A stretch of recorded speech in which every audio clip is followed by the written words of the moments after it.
Hello, what's up everybody? At this moment I am staying at my working place like my school campus.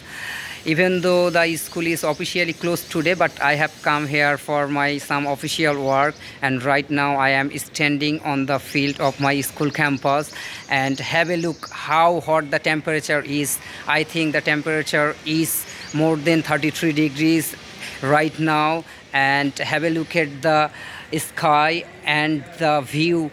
I mean, the weather is not good for us. The sun is burning, and it's a very blessing day. And extreme hot wave continues across the country for 3 days, and I don't know how long the hot temperature continues.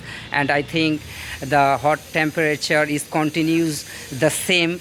It will be very harmful for all of us, and I guess there is no possibility to coming down the hot weather without rain.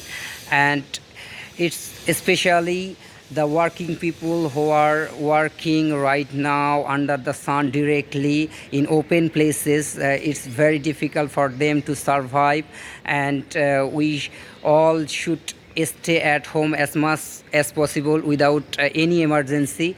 And we all should very careful and very aware in this difficult situation.